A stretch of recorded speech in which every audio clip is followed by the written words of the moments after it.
Yo, yo, yo, yo, yo, what up? Hello, Back at it again. little Easter bunnies. We're a couple Easter bunnies. I tried to put on my Easter colors. This is really the only thing I have that's that colorful. Yeah, I match you. It's good.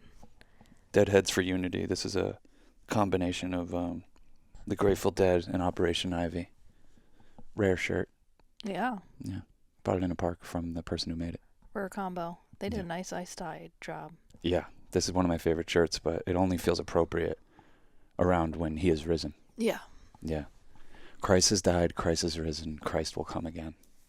That's what we sing. How do you sing it? How's the? Christ has died, Christ is risen, Christ will come again. That's what you'd sing at church? Yeah, I mean, you sing so many things. Yeah, if you jogged my memory on it, all that stuff's in there. It's kind of crazy. You're so spongy when you're young. Mm-hmm. It's weird, but it's almost like I memorized a bunch of stuff, but I never thought about what it meant or what it was meant to mean.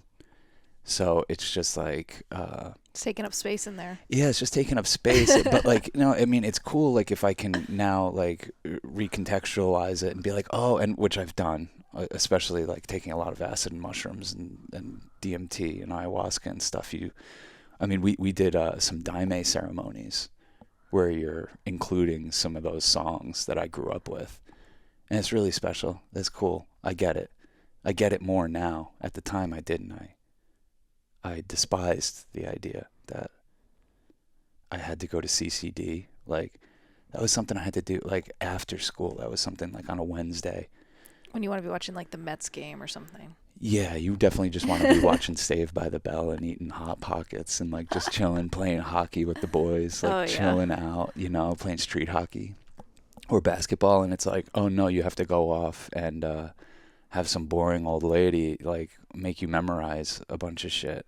I did that till ninth grade. And she can't answer all the questions to satisfaction, I would imagine. She can't answer any of them because you ask very practical things like what you ask me. I'm like, I'm like, yeah, on Good Friday, they threw Jesus up there on the crucifix. He suffered, died, and was buried. On the third day, he rose again. And so they put him in this tomb, and they put a big tombstone over it. They put a gigantic stone over it that like no one man could move. And when they came back, this motherfucker was gone. And I mean, if that doesn't arise a lot of questions in a young mind, like very practical things. I'm like, why did they check on him? Why were they even checking on him? I always wanted to know, I'm like, where did he go? What was his life after that? He was 33 years old, just chilling, just came back from the dead. Like, what was the rest of his life? So you were very practical. You imagined him like just, ripping through it and just walking the ripping off. and the tearing. He was just I think we're going to hell for this No, podcast. he just moved the thing out of there and just was like peeping it, just like went back out. And we were actually in Hawaii once.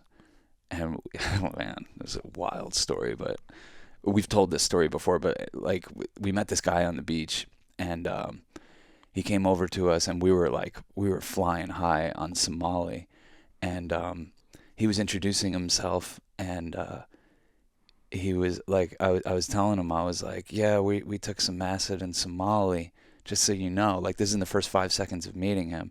And he's like, oh, that's kind of what I do out here. I'm like kind of like an LSD shaman. And I was like, as he's saying that, he's like telling me his story. I break up 4 hits of acid and 2 mollies to like give to him as like a gift. Like, oh, this seems like a sweet guy. And when you're in that state of mind, you're like, let's give it away. That's what Jesus would do. Mm-hmm. And we had so much, I don't need to be flying around with this stuff. So I break off 4 hits of acid and 2 molly. And like I put it over to give it to him, and he's just yapping away, like introducing himself, telling us about himself. And I give it to him, and without even hesitation, in the middle of a sentence, he just takes it all. And I was like, oh my God, what the hell? Like, we're responsible for this man now, kind of energy. And we were. But he visited, he said, when it was really hitting him, he was like speaking in tongues, and he was like, I'm with God now.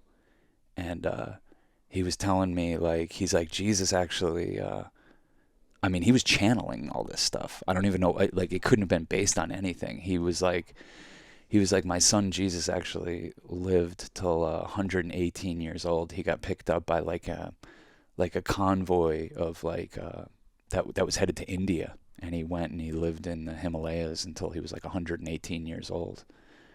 And I was like, sounds right.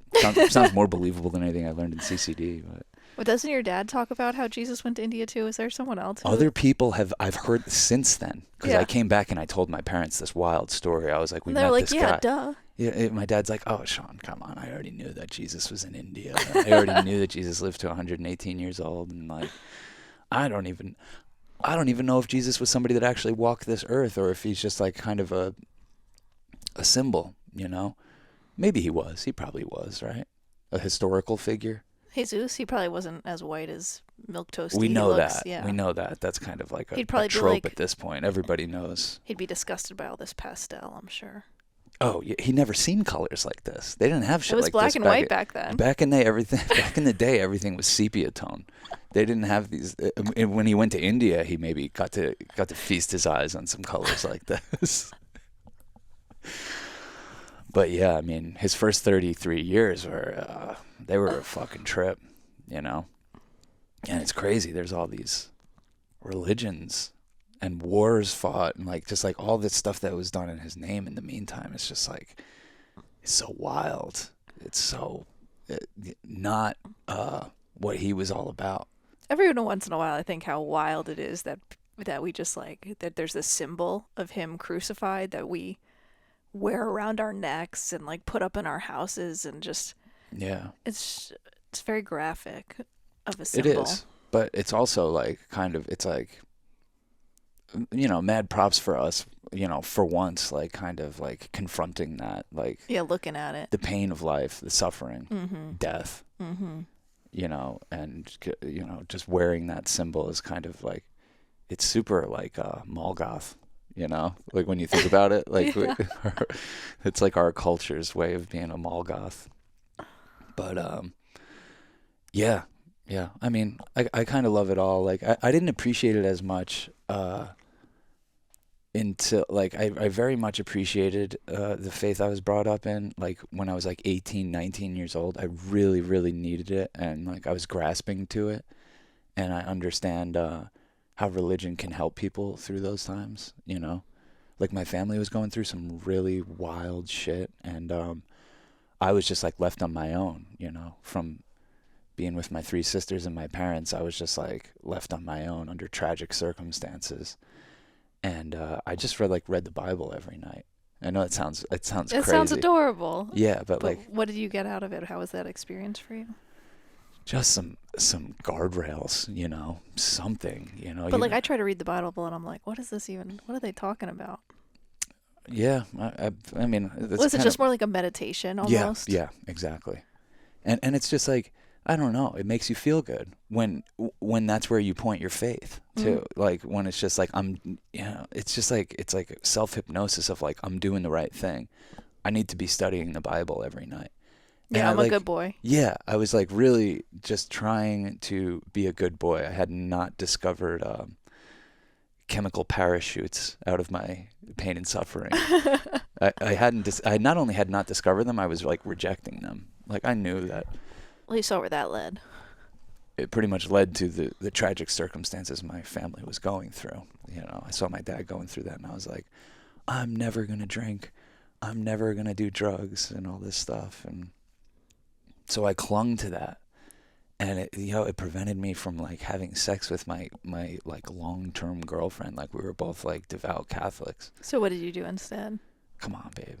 Why are you going there? Okay. You love this particular part of your life story is the best to me. Oh, I would get like crazy dry chafing hand jobs. Well, not even that. I would get blowjobs. We tried anal. See, that's the thing. That's the one. Yeah, no, I know. That's the one. You really get a kick out of that. Of course I get a kick out of it. Imagine how horny you were at that age. No. Like, what would you have done? Trust me, you would have been thinking about that. I mean, it just seems crazy to preserve your virginity like that. But in a way, when I think about it, I'm like, you're not going to get pregnant. That was actually in addition to our Catholic faith, another factor is like, I mean, this was like the mid to late 90s, you know. I was like, I just was scared. I just didn't want to get a girl pregnant. Like, it For was good just, reason. It's a big yeah, deal. it just felt very scary. And this was in Florida too. It was like, and so many of our friends were Christian, like real deal, Young life Christian. thug life Christian, like deep in the faith. You know, like when I showed up down in Florida, this girl was like, "Are you saved?" And I was like, I never even heard of that. Was she cute? She was beautiful. Yeah. She was beautiful. She's in She jail led you now. straight to She's in Jesus? jail now for pedophilia. No, she's not. Yeah. Oh my Yeah, God. like one of the first people I met when I was down in Florida. And yeah, but like I thought I had been saved because like I was like, oh yeah, I'm saved. I'm a Catholic. But like it's not the same thing. They're not talking about the same thing. They're like, have you accepted Christ as your like personal savior? Yes, exactly. Which I was like, I don't know. I just did whatever my parents told me to do. This is when I was like 16. I whined my way through CCD for however many years. Yeah, I did all the sacraments. I got, I did what I had to do. And here we are. And, I was like, psyched to be living in Florida and wanted to make friends and shit. And like, that's what a lot of the kids were doing. Like so many kids, it wasn't like, our school wasn't like split up into like jocks and punks and wiggers and this and that. It was like, which youth group do you go to? And like to not participate in that felt like a little bit weird. So like, I don't know. I feel like I went down that path a little bit, and it spooked me. I was like, I'll stick with Catholicism. I'll stick with the shame and blame. Yeah, some guy that's like the lead singer of Creed coming out, like some Scott Stapp dude, like coming out and like that's how the youth pastors were. They were like cool. Yeah, because they want to diddle you. Yeah, they were wearing like affliction things and like they're jacked and they have very borderline inappropriate relationships with like all the young beautiful girls in the. It was just it was quite a scene. But yeah, I don't know. It kind of like. Basically, all the events that took place for me and my family down in Florida, like thrust me back into like, hey, maybe I'll care about, Jesus again. Try to learn from him. Because like whatever's going on isn't working, kind of vibe, or I just you needed something. You need something. Yeah. Like at that age, like we have nothing in this culture. Yeah. You're taught nothing except like get rich or die trying. That's what it is. Totally. And yeah, when like you're facing like just like real darkness and emptiness and scary shit, like I could see how it works for people, for sure. But like the sex thing, me not being able to have sex, like I think that's why we turned our backs on it. Because we did, like me and my girl, we turned our backs on it like together. It's not like we weren't Catholics, but we were just like, yo, we're gonna commit the ultimate sin. And now we're going to hell. I don't know if we took it that literally. I wasn't even raised religious, and I just thought that Jesus was watching me if I would touch myself when I was little. I still did it, but I was just he was, whether or not you believe in him. Yeah, that's what I was like. What else is he doing? Yeah, well, exactly. The ultimate pervert. For real. The ultimate voyeur. God, I used to be so righteous about being atheist when I was younger. I went through a phase of that shortly after my Catholicism. And it just really came from this place of like, if I can be a good person and be moral and be kind and not hurt people and not get into heaven, I don't want to go to heaven anyway. And if other people who are moral and kind but believe in a different God can't go to heaven, fuck your heaven. I don't even care about it. That's kind of like fuck your Jesus, fuck your heaven, whatever. You squared with eternal damnation at a young age. No, it was more like fuck heaven, schmeven. Like whatever. Yeah. If it's a club, I don't want to be part of it. You know what I mean? I want to be with the people. Yeah. That's how I felt. But at some point in my life, I had like a moment where I was like, oh, I get it. Like you can be, if you accept Jesus Christ, this sounds like I'm going to be preachy. Preach. Whatever. I don't care what religion anyone is. I don't even know what religion I am. But I did have a moment where I was like, oh, I get it. if you accept Jesus Christ as your personal savior, in this moment you're saved. Mm-hmm. Forget about down the line. Like, if you can really give it up to Jesus, you can live a saved life. It's like doing the Hare Krishna chant. It's like there's a way to purify your soul by leaving the individual perspective and giving it up to Jesus. I doubt that many Christians are capable of doing that. The amount of Christians that espouse that stuff, Mm-hmm. it seems like there's a disconnect between their values and their actions. That's just the loud ones. Yeah. But I started to get it. Yeah. I mean, when we took psychedelics, obviously, it started to... You start to get everything. You're like, Yes. I see Krishna, you see everything. Yeah. Yeah. We took like what we call like a meta dose of mushrooms last weekend and went for a hike, like a half a gram of mushrooms. And like literally you could ask me about anything and I knew what it was. Sean didn't, but like I was tapped into something and I wasn't tripping so hard. I forgot. I went through and I was like asking you all these questions. Yeah. I was asking you stuff about my dad and stuff about whatever, and you were just able to give me not really ego. I mean, I'm not saying your ego wasn't in it at all. It was like AI brain, no. It was just like, here's the answer to your question. You're like, this is why he's like this, or this is why this is going on, or this is why he's reacting like this. And then I'd ask you about something else, and you'd be like, this is what's going on with that. And I'm usually not like that. Like I don't know. It was weird. It was not with any kind of like egoic or You like felt look how tapped in. I sound. It wasn't even like you were asking me. Yeah. It was like you were asking an AI that I just had access to. I know. That's why I just kept asking you questions. I know. And I was like, I'm sorry, but can you also talk to me about this? and you're, of course, like switching fucking subject matter all over the place. So it's not like I could have even gathered myself and had that, comprehensive of an understanding of anything you were talking about. It was just like visceral, like, hey, you're basically asking like a higher version of me that is you, that is everyone right now. And I just like, I happen to be on the perfect dose where I have access to that. And man, that's so fun. That is, especially when you're out in nature and you can really just like kind of like, you'd ask me something, I'd just like breathe for a second and I'd be like, here's what it is. It's kind of what Ram Dass does, I'm like, I see what he's doing. You quiet down and you channel something. Yeah, you quiet down and it's like, oh, there it is, really beautiful.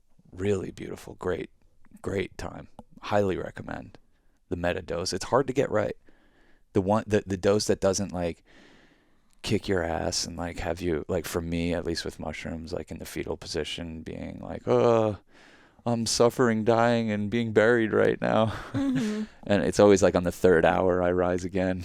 And then I'm like, yes. And then I'm that person. But with these particular mushrooms, this particular dose, oh man, perfect. Just like perfect wisdom dose, meta dose.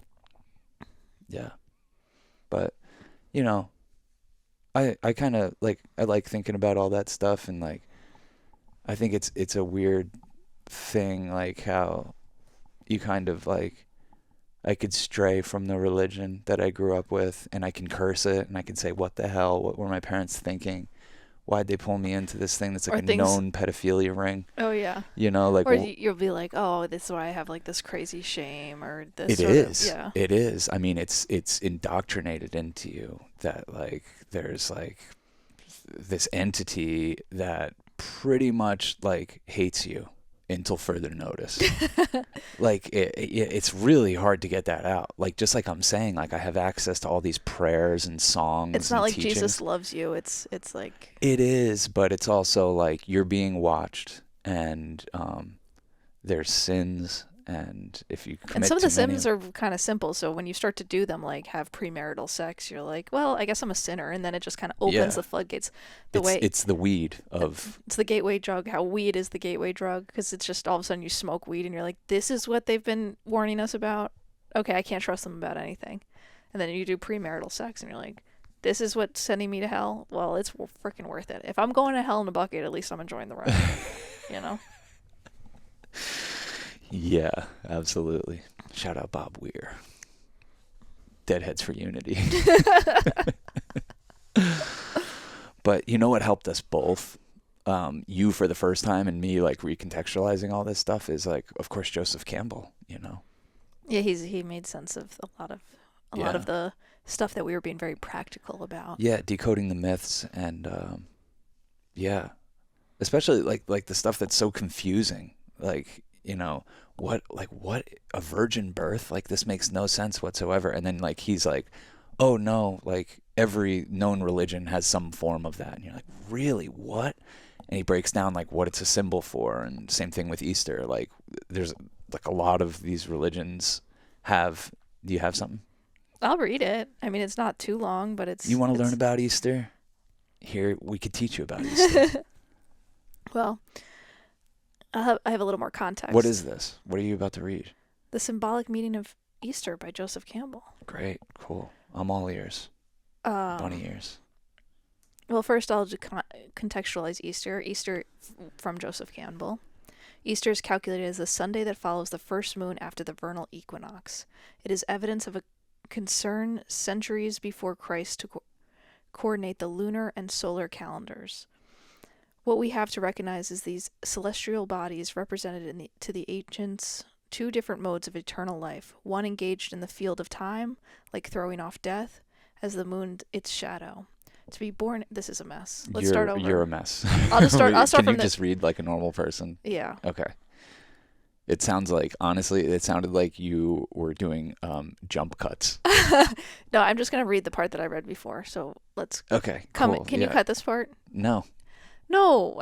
Really? No, it's funny. It's funny that like how literal you are, that you're reading something that obviously makes no sense, and it sounds like someone was skipping around on a timeline.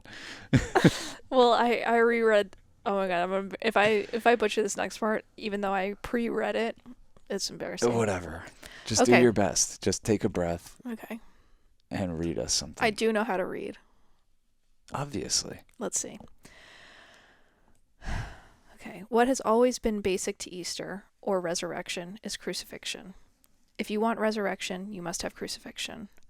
Too many interpretations of the crucifixion have failed to emphasize the relationship and emphasize instead the calamity of the event.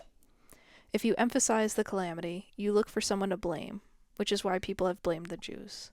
But crucifixion is not a calamity if it leads to new life. Through Christ's crucifixion, we were unshelled, which enabled us to be born to resurrection. That is not a calamity. So we must take a fresh look at this event, if its symbolism is to be sensed. If we think of crucifixion only in historical terms, we lose the symbol's immediate reference to ourselves. Jesus left his mortal body on the cross, the sign of earth, to go to the Father with whom he was one. We similarly are to identify with the eternal life within us. The symbol also tells us of God's willing acceptance of the cross, that is to say, of his participation in the trials and sorrows of human life in the world, so that he is here within us, not by way of a fall or a mistake, but rapture and joy. Thus the cross has dual sense, one of our going to the divine, the other of the coming of the divine to us. It is the true crossing.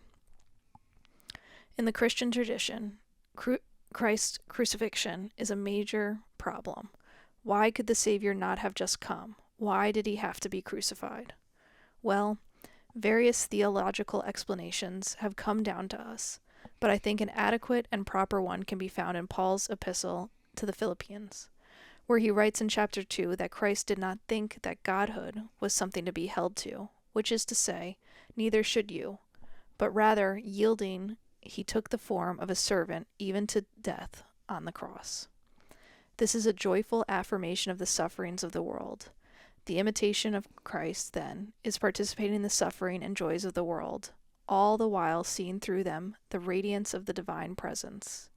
That's operating from the heart chakra, where the two triangles are joined together. That's what I see in this crucifixion. Of all of the explanations I've read, it is the only one that makes sense, what I would call respectable sense. The others are all concerned with a wrathful God who has to be appeased by the sacrifice of his son. What do you do with a thing like that?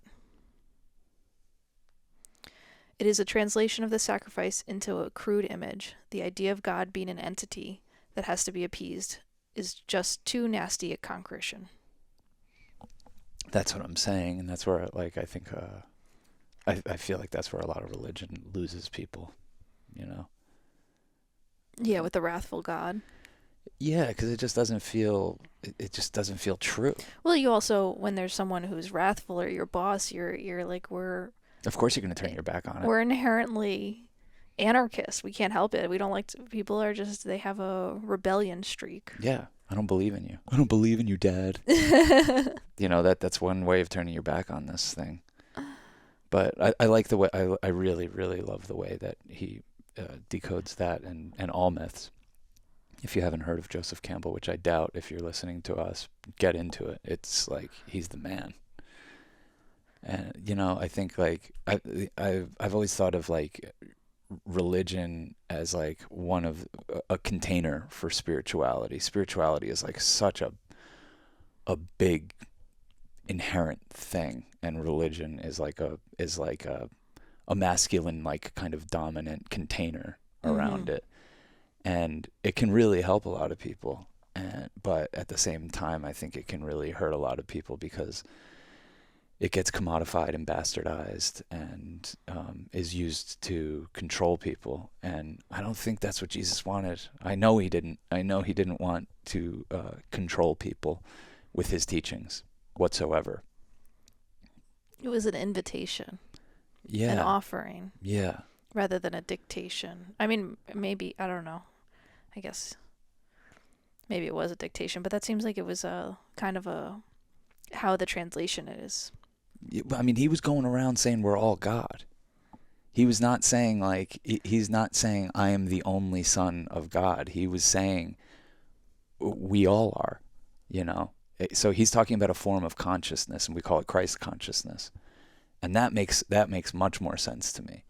That's like, what's his name? Dr. David Hawkins, like when he like mapped consciousness, like Christ consciousness is 1,000. That's the top level. You know, that's like completely selfless. That's like miraculous. Well, it's where it's like Joseph Campbell was saying, the crossing, where like pain and joy and suffering, where you meet the divine and the divine meets you. Mm-hmm. Have you experienced this stuff? Even though you didn't come up in a religion, have you felt the love of Jesus and the light of Christ flowing through you? I don't know. Yeah, I mean, yes, definitely, but it's taken other forms.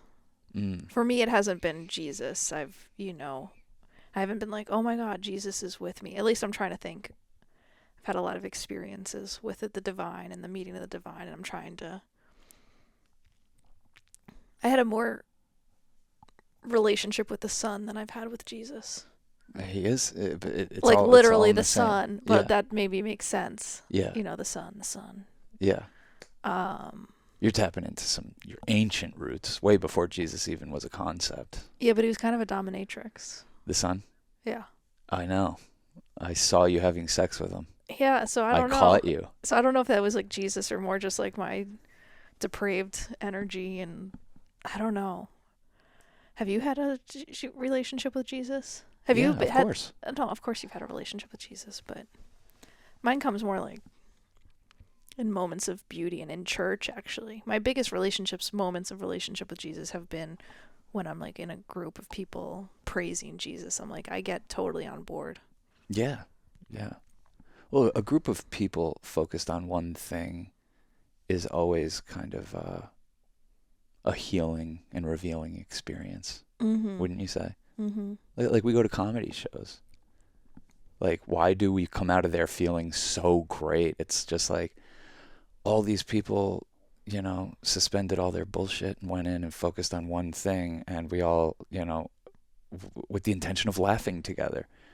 And getting like 300 people or 3,000 people or 7,500 people like we saw at Shane, like in the same room, focused on one person's words, and they're trying to channel laughter and joy. Like, It's a beautiful thing. It's almost like a religious experience when it's done really well. You know? Yeah. I mean, I feel that I've experienced what I would imagine was Christ consciousness at like very high states, where Mm. where everything just feels so sacred, and I can't even give words to it. It's indescribable beyond words, but just a very Ineffable. ineffable, a very awakened state. Mm. And it never really lasts as long as you'd want it to, unfortunately. Yeah. But it gives you Yeah. something to strive for, and it gives you a belief. You know, having that experience gives you a belief in that other people might be just walking life in that experience, so it gives you a reverence for that state of mind exists. Mm-hmm. It gives you kind of a goal to have for your own capacity, and it also just kind of gives you a framework of rules where like no one's wrong or bad or evil Mm-hmm. we just are. It just is. Yeah. Things are, we are, it is. Yeah. And everything else is a bastardization between that. Yeah. And Bad like translation. it takes a lot. Look, to live your life in Christ consciousness. I don't know if that would play out the way maybe people would think. It would be very hard to hold a job or hold relationships or really come off as anything but a crazy person, wouldn't you say? Yeah. You got to do texting right now. Sorry, it's just Tom. Okay. I didn't want to leave him hanging. Yeah. I'm sorry. I don't care. What was the last thing you said? I have no idea. I don't know. I fucked up. Do your thing. No, I'm sorry. I don't care. Lead us not into temptation. The phone does tempt you, I guess. Why would you even look at it in the Because middle of a podcast? Because I heard it vibrate, and then I was like, I had this in my mind that I was like supposed to be Okay. paying attention to other things, and then I don't know. I'm sorry. I made a mistake. I made a mistake. You're acting like I'm coming down on you. I don't care. It's just, No, but I don't feel even know bad. what I was talking about. I feel bad that I missed it, and I thought I could do two things at once, and I couldn't. Yeah, definitely. When you're having a one-on-one conversation with somebody, texting in the middle of it and pretending to pay attention, it always keeps things on the rails, for sure. Yeah. So, I don't know. We're celebrating Easter, I guess. A couple little Easter bunnies. We ate some Easter chocolates. It is. Well, we always got to make every holiday a consumption-based one. Yeah. Yeah. How can we make some money off of this? Mm-hmm. Yeah. I don't know. It feels like we are just missing out on, maybe because of the bastardization of religion or holidays and everything, to just being like, all right, what are you going to buy? How are you going to dress? Where are you going to, like, what Instagram photo are you going to post or whatever? That we're missing out on. I feel like we've been talking a lot about how we don't have traditions, like things to anchor us, to make us feel connected. Yeah. And the traditions that we have become so like devoid of value. Yeah. Where it's like, okay, Easter isn't necessarily about your soul awakening to the intersection of the divine and Christ consciousness, but Easter's about, wearing pastel and eating Peeps, Yeah. No, I was thinking about that a lot when we were on our hike. We were with our friends Laura and Natalie, and like Natalie was talking about her father, and he's Japanese, and she was like, oh yeah, he I can't remember what she was talking about. She said something along the lines of, oh, he wouldn't do that because it wouldn't be honorable, and that always makes us laugh. Because it's like, kind of like a stereotype we have about Japanese people is like they don't want to do the dishonorable thing. But in my metadose state, I was like, man, that's so beautiful that they at least have something, Yeah. They have honor. Yeah. And, it maybe could take a lifetime for them to wrap their heads around what that means or how to display it or whatever, but they're striving for something. I'm like, there's not like one thing I feel like that America raises you in belief of besides patriotism. Well, there's blind patriotism.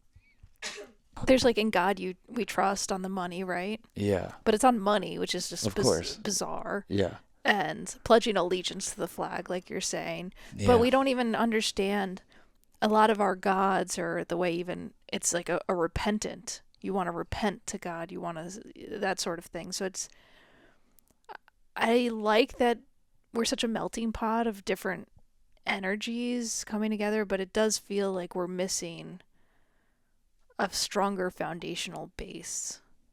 Just something, some direction, some little cultural I mean, guardrail. I think our cultural guardrail is like just being the bad, like freedom, you know? There's like this. Yeah. But what does freedom even mean for most people? It Like means free to bomb whoever we free to want, bomb whoever we want. It means free to eat whatever we want. free to talk shit. Free to talk shit. Free to not be honorable at all in any way. That yeah, Free to be exactly. bad at your job. Free to half-ass your job. Free to not to. I don't know. Free to arm yourself in a way that is just like completely absurd. Free to eat smoke flavored colored vapes. Yeah, and eat what are those? The blue Takis. Blue Talkies. I mean, really, we think it's freedom for us, but it's really freedom of corporation to Yes, completely that's exploit the what it working is. class Yes, and exactly. consumers and everything. Poison our water. We think we've made corporations people, so the freedom, when we give them freedom, we think we're getting freedom, but no, we're actually just getting a smaller cage. It doesn't trickle down. Well, it's just the illusion of freedom. We have freedom of choice. We have Yeah. infinite more pasta sauces, but than But any no other. time to eat them. Well, that or it's just like the same stuff in different packaging. Mm-hmm. We have freedom to have brand loyalty. Yeah. Well, I mean, look, to bringing it back to Jesus, like this is our cross to bear as Americans in 2024. In this crazy, just like, we're basically just like an arms dealer of a country. Like that's what we do. We perpetuate war and we sell arms to the world. And we don't feed the world. We don't rebuild. We don't make schools. We don't feed our people. We don't do any of that. We don't lead So- with integrity. No. So that's our cross to bear, you know, and it overwhelms people. It overwhelms you. You're like, I don't even know what to do. I don't know what to do about what our country is and what it's doing and what it represents. I just wouldn't blame anyone in the world for hating Americans, No. and myself included. I'm just like, Yeah. we're despicable. It's a despicable state of affairs. Yeah. Uh, So how do you transcend that? How do you transcend your lot in life? And I think it's like, I mean, I guess it starts with a level of awareness and feels like divesting from a prescription. You know, there's a prescription. There's an Yeah. American prescription, and it includes not giving a shit what you eat, eating, not blue giving a Takis. blue Takis, eating stuff that we want the freedom to have corporations be able to give us anything. So stuff that's banned in other countries, we get to consume because we don't want corporate regulation. Yeah. So we don't want corporate regulation. So we're like, all right, just poison the shit out of us. Yeah. Because we want everyone to make as much money as possible by taking advantage of as many people as possible. Yeah. And then we will live that karma. And worshiping billionaires and shitting on trying to jail food not bombs volunteers, like this kind of thing. So this is our cross to bear. This is like how do you take a look at this and kind of reconfigure your values, take your life back, and not have it be a completely selfish pursuit. But I feel like we're in a time where it kind of needs to become that. We need to become like belligerently selfish in order to kind of to take the power back. Because if enough people divested from the idea of selling our time, because that's the thing you can't get back. Like you can always make money. Everything else is like kind of like a renewable resource, but It your feels time. like we're selfish in the wrong direction. Like it feels like the people who are supposedly crazy are the ones who are like, we need clean water. Yeah. You know, we need to not pollute this earth. Those are the crazy ones, Yeah. supposedly. Well, I mean, that's been it's been a long-standing kind of like corporate campaign to make those people into like tree-hugging hippies and crazy people and writing them off and having like quick little convenient names to Activist. yeah. You know, you can kind of pigeonhole an activist. Oh, okay. Yeah, yeah. And it sucks because it gets conflated with like being a liberal, and then now being a liberal it has as much to do with being pro-war as anything. Insane. Like I can't get down with that. And it seems like being a conservative is like pro free speech, which is just like offend whoever the fuck you want, and it's just like, is that cool? What's that It's just doing for getting anyone? boring, It's getting so boring that we have to, like we say, divest completely. Just say like, okay, we are suffering and dying, and we're being buried. What does it look like when we rise again? You know, as a country, as a people, as a community, a world community. What's that look like? It's a tough thing to do, but I feel like if you do it personally, you'll start to see it reflected in the world, and like that's like kind of small miracles you can kind of produce, right?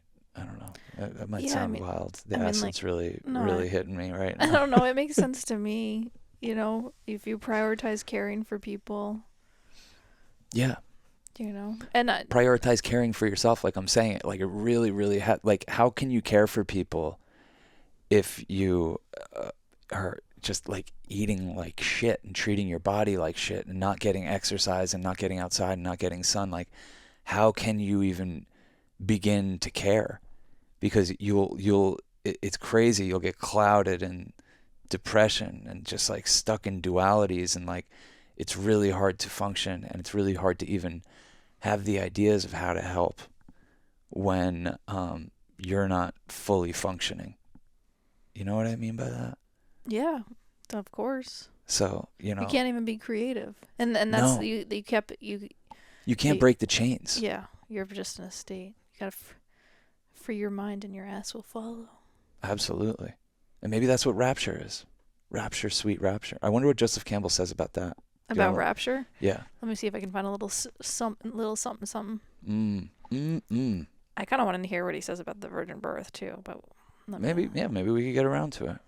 You never know. This is really compelling stuff. His words are better than mine, so. Mm-hmm. Well, he studied this stuff. He, kind of like Manly P. Hall. Like if you look into Joseph Campbell, like he spent his youth just reading every goddamn book ever. Like this is back when there was nothing to do. You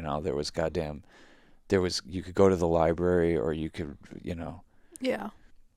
I don't know what else you could do. I have a quote from him. Okay.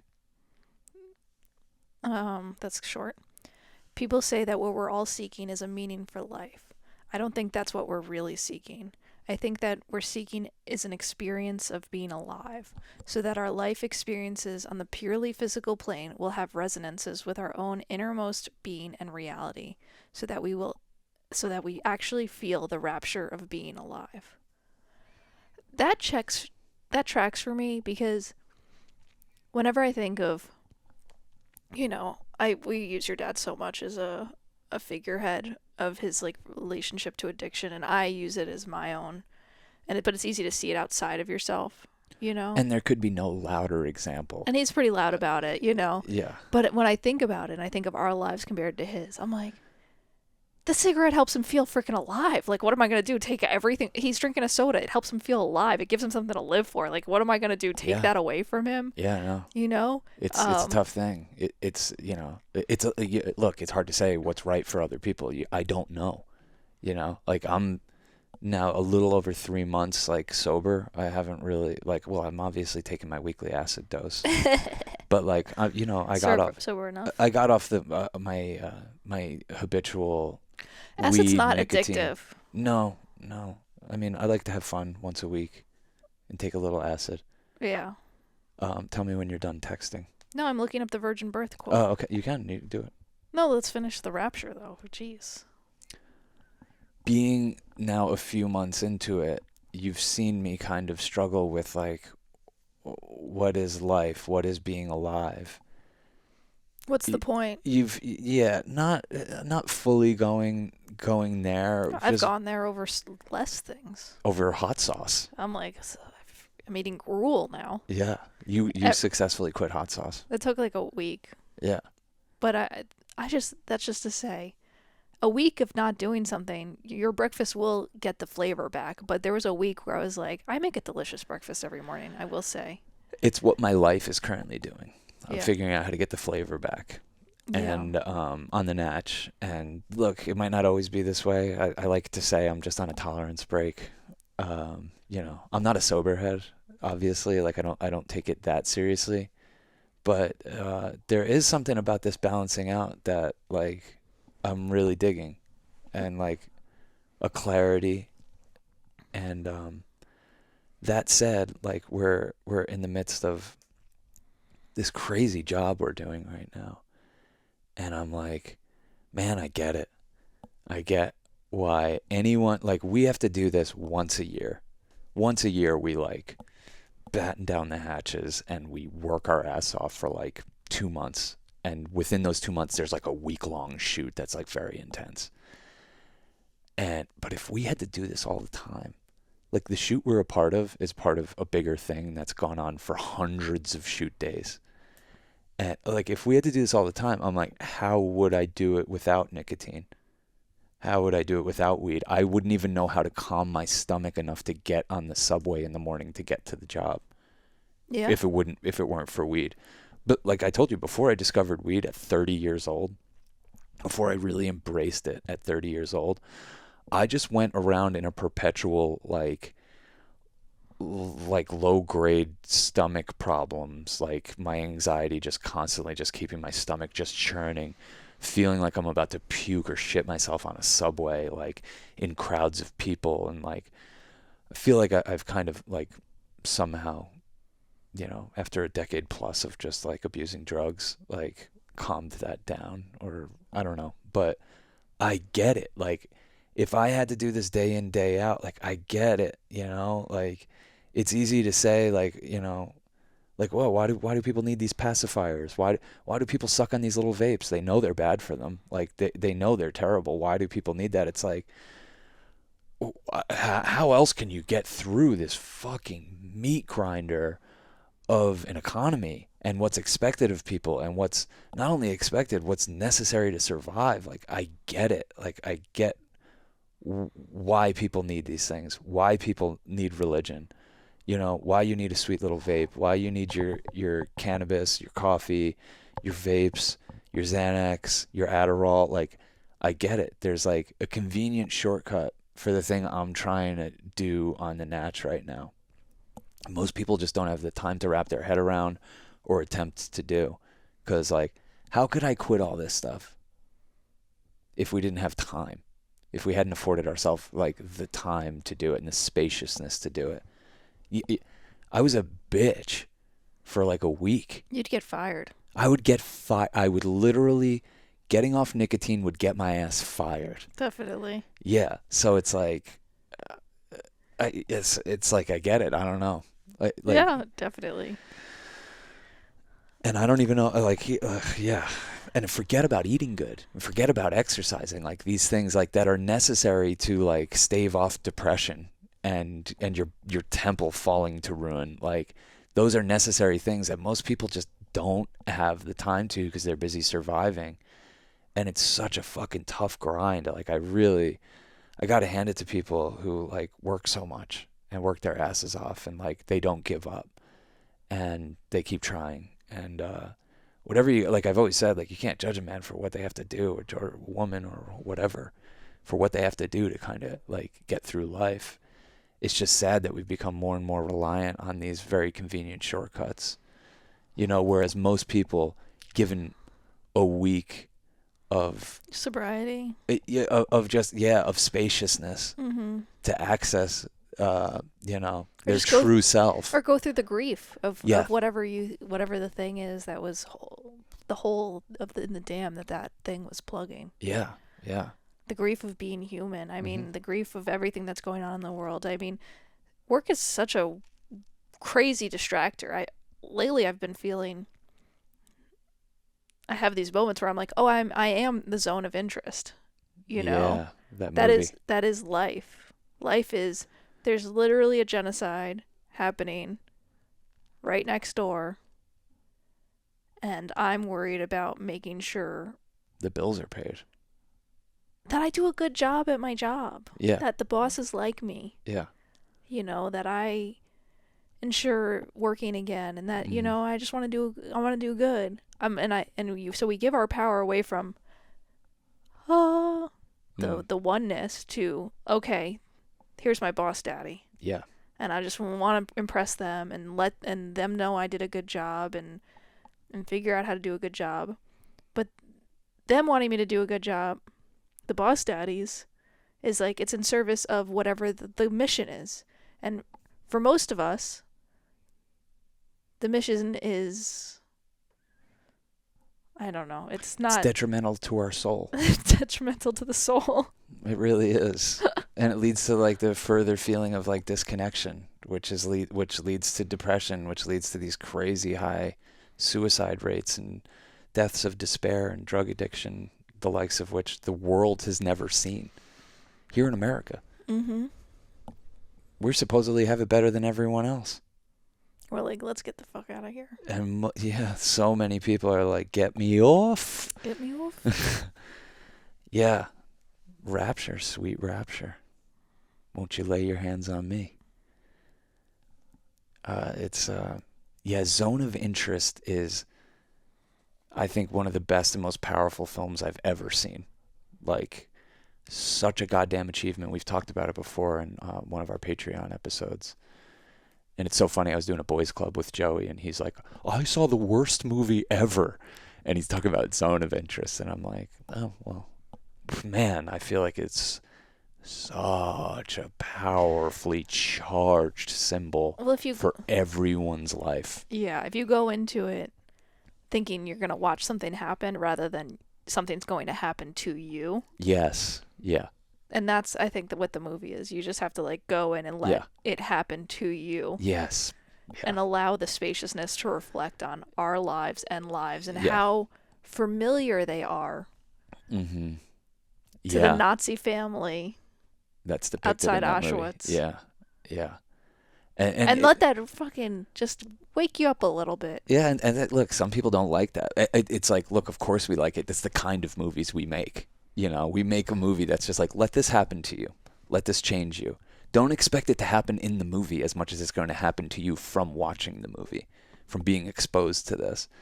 And it was so just, I cannot think of a more charged cinematic experience than coming out of that. And we took your dad, and he was just like, I don't know. I didn't really like that. I don't get it. I don't know what they were doing. Nothing really happened. And then he spends the whole 20-minute ride home dry heaving. Because it's very visceral. It's so visceral that it's like, it just like cuts to the subconscious. Yeah, you can't even intellectualize it. No, you couldn't. There's sections of it that are just sound design. And look, I can't wrap my head around it. I'm a filmmaker. I know how to decode these things Joseph Campbell style. And I'm like, I don't know what happened to me during that movie. I can kind of start to have some ideas about it, but there's sections of that I still don't understand, but something happened to me. And it's just such you should check that movie out, whether you're a cinema head or not. Like, it's worth checking out and allow it to happen to you, and try to watch it loud, because most of it is like, it's buried in like in the sound design and little framing choices and the details. Like, there's not one thing in that movie that wasn't a deliberate decision to make you feel a certain thing. So kind of just let it wash over you. Or not feel that much, and then just have to feel something about not feeling something. Yeah. Yeah. Crazy mirror. Yeah. Yeah. But I think that's like, it's kind of like what these songs and these prayers and these mantras, they're a blueprint to bring you back to you.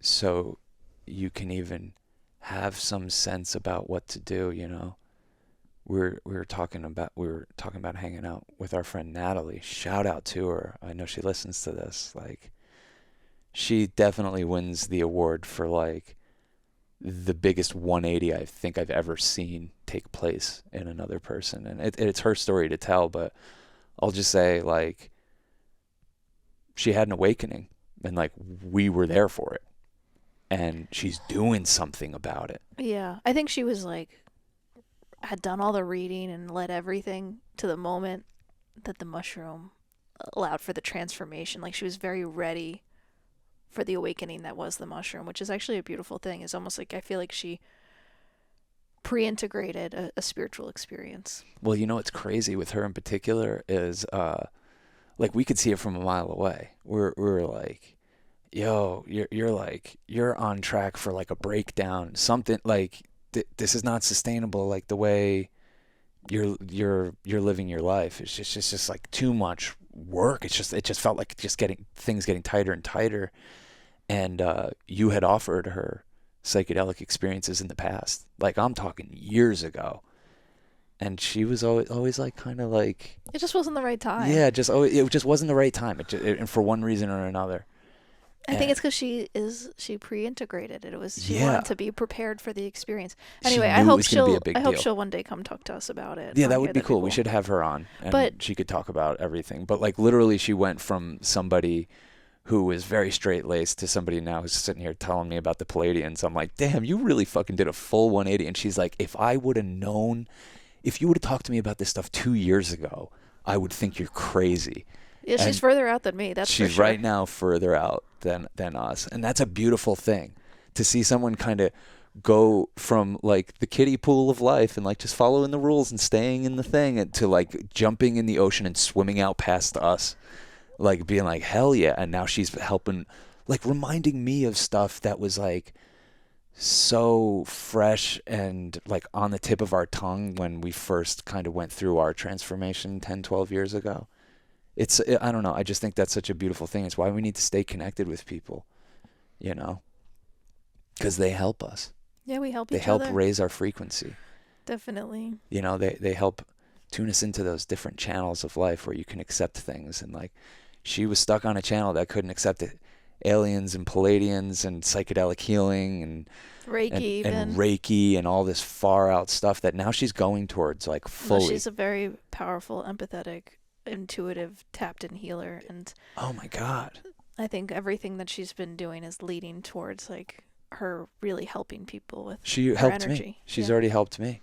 Like she Mhm. did Reiki on me, like to practice, quote unquote. But I'm like, oh, you're doing this. Like this isn't practice. Well, and what's cool about Natalie is that she shares the experience that she's having. She'll be like, "Oh, I could feel this part of your elbow," or there was nothing here," like, and she does Reiki on herself. So for her, it's not just like pretend. She's not playing pretend and like, is this doing something? She's having real experiences that she can then speak to. Yeah. What it's like channeling the energy through her body. Well, and that like that conversation, like, so she did the Reiki on me, and then afterwards, kind of just like gave her just like, here's what I was going through, and which is so cool because like she's so new to it, so these are new experiences for her, and like she felt certain, she's like, I felt heat and energy coming off like your throat chakra or whatever. Turns out I was like coming down with COVID, you know, so she was like picking up on that way before I even knew.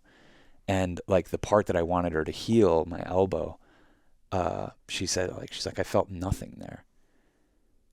You know, she's like, weird. She's like, every other part of your body was like giving off certain vibrations, and she could even, you know, like speak to the shapes of the vibrations and everything. And then she's just like, the part that I really wanted her to heal had nothing there.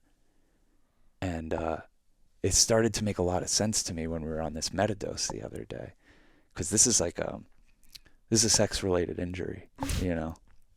I literally, I think I've talked about it on the Patreon, but whatever. I literally like blew out my elbow fingering a girl. You know, I'm sorry to be crude. This wasn't any time recently. I've been on the sober path. It put you on the sober path. It put me on the sober path.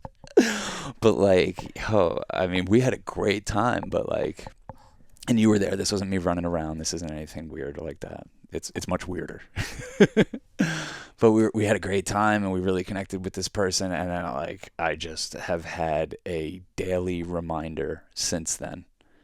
And I realized, just in my elbow, just like I can't lift weights, I can't do pull-ups, I can't sometimes I have a hard time gripping things. And I'm like, what the fuck did I do? And then I just realized that on the mushrooms the other day, I'm like, that's going to be there till I learn my lesson. Mm-hmm. Until I really fully integrate and learn my lesson on the highest levels.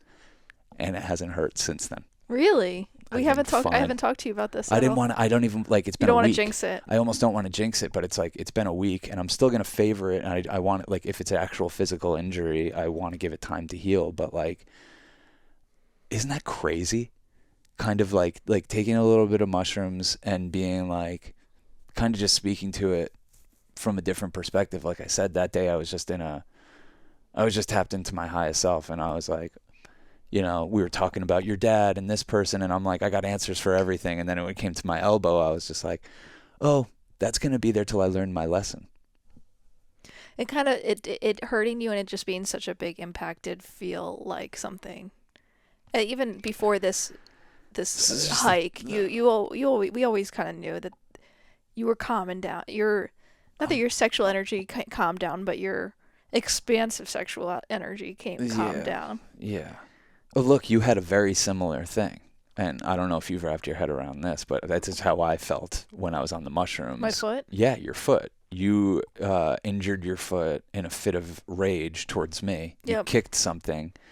And this was 6 months ago at this point. Yeah, we talked about it on the podcast 6 months ago. Yeah, something. And your foot has been hurting nonstop ever since. And, I was just it just kind of dawned on me. I'm just yeah, especially these nagging injuries, they're going to be there till you learn your lesson. I've actually appreciated the reminder. I think for you, Has it not reminded you on the daily that, it ain't worth it? Because could you even remember what we were fighting about? Would it be worth it if you could go back and do it again? That's the way I think of this. Would it be worth doing that? If I could go back and not do that, I would not do it. But you don't get those second chances. Yeah, but it does feel like I've never been mad about this injury, because that would just be silly. Yeah, I'm just like, oh, you son of a bitch, Cass, you freaking in a fit of rage towards Sean. Also, we've also talked about within our relationship that me being physically violent when we fight is a big problem, a big no-no. Yeah, totally. I try not to be physically violent towards you, but when the energy gets so tight between us, I hurt myself.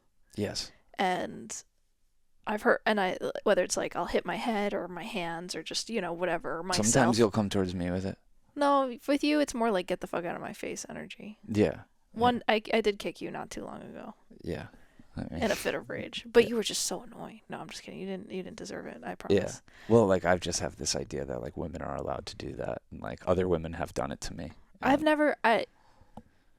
The one I kicked you, it was just more of. It was so. If you saw a bird's eye view of me kicking Sean, it looks it's no big deal. It was no big deal. I could say it's right now. It's no big deal. It was me going like this. I was just like, oh. But reverse the gender roles, and if I was sitting here being I know I did kick Cass, and it wasn't a fit of rage. But it was no big deal. Come on, I was sitting like this. This is not good. I was sitting like this, and your leg was over me, and I was just getting so frustrated. I went like this, and I just I kicked you in and I'm not saying it's okay. Yeah. But I wasn't really trying to hurt you. I hope you know that. No, it's fine. I've had women pull out knives on me and shit. It's okay. It's fine. It pales in comparison to what I've been through. I don't like it, but we'll work on it. We'll keep doing better. But it's one of those injuries you can't even be mad about. You're like, okay.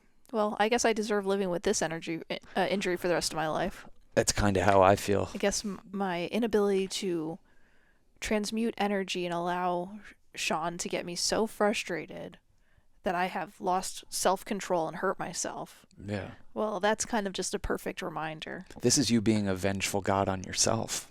Yeah. If you are God.